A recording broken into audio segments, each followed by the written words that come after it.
If 81% of the people who are in a depression study are healed by a placebo, it means they're making their own pharmacy of antidepressants, and they don't need anything to do it. Do you know that if you woke up in the morning and instead of getting out of bed, what do most people do when they wake up in the morning now? What do? Admit it. You go to your cell phone and you go, oh my gosh, Monica's eating carbohydrates again. Oh, look, my boyfriend from high school Facebooked me. Ooh. Oh, look, there's a war in Syria. Everybody goes through their device to plug them in. But what if you woke up in the morning and you said this? What is the greatest expression of myself that I can present to the world today? What if you said, I'm going to be defined by this vision. Let me become conscious of those unconscious thoughts. Let's become so conscious of those unconscious thoughts that they'll never slip by my awareness. You know, I can't, it's too hard, nobody loves me, I'm bad. Old circuits from the past. What if you said, no more complaining, no more feeling sorry for myself, no more judging anybody, I'm going to stop that. What if you said, I'm not going to be guilty anymore, I'm done. I'm not going to be unworthy. Those are the emotions, behaviors, and thoughts that are connected to the old self. The word meditation literally means to become familiar with. That's what it means. If you're becoming familiar with your unconscious thoughts and making them conscious, you're meditating. To know thyself.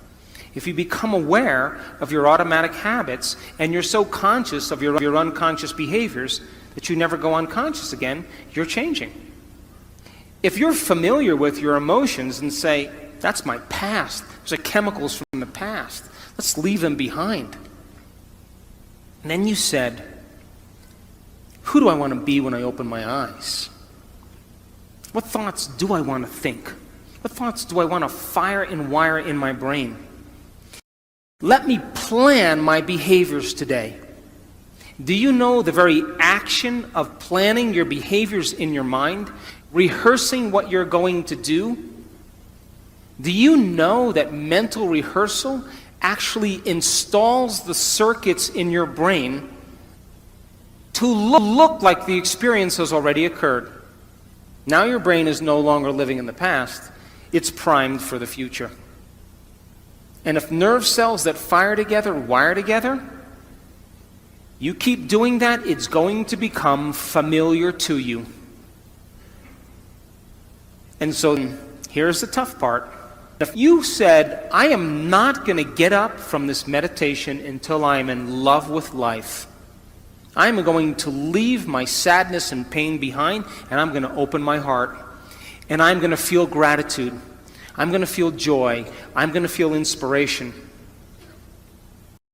Do you know that the moment you start creating those chemicals, you are signaling new genes ahead of the experience?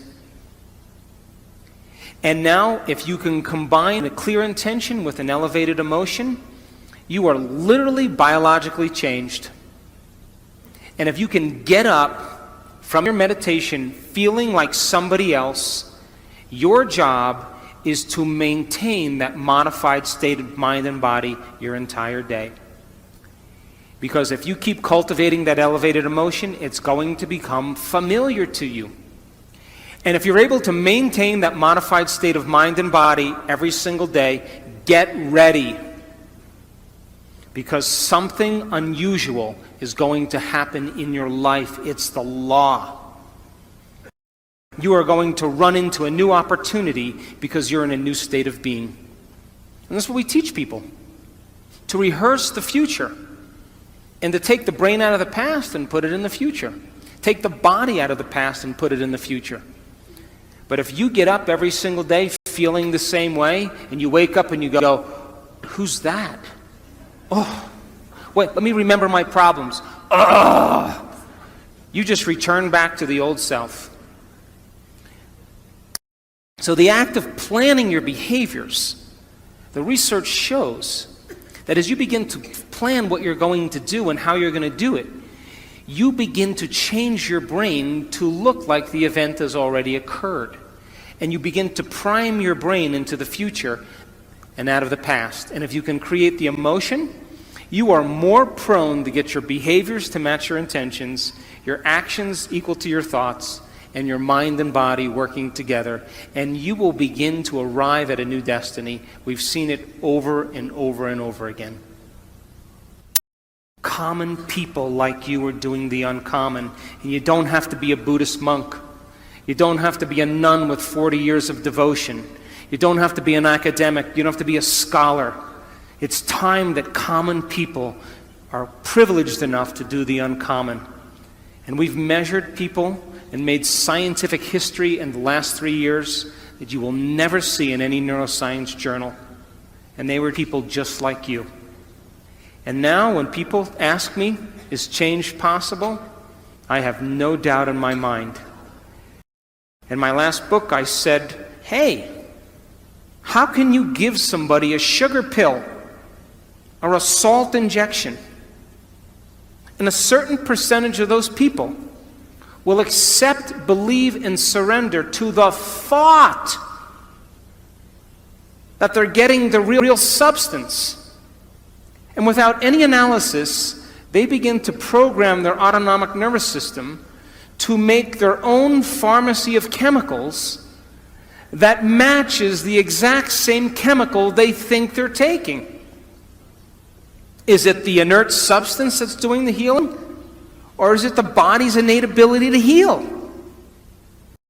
So the question is, do you need something outside of you to change you? Or if you understand how the placebo works, can you teach people to do it? But instead of putting their belief in something outside of them, their belief in something inside of them, or a possibility, an unknown, and have them revisit that unknown until they make it known. If 81% of the people who are in a depression study are healed by a placebo, 81% are healed by a placebo, it means they're making their own pharmacy of antidepressants, and they don't need anything to do it. And so it's time people take their power back.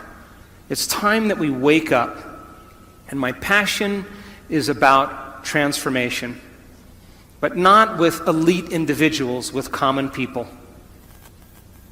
And if you keep understanding that you need a flu shot because there's bugs with your name out there that are looking for you, and if you don't get the flu shot, you're going to get sick, that's the nocebo. Then when you don't get it, you'll get sick, and then you'll need a pharmaceutical. That's programming. But when people break out of that illusion and they begin to take their power back, they're no longer controllable. And now, you're talking about a race of individuals now that are believing in themselves more than anything else. And that's where we're going as a community in this world.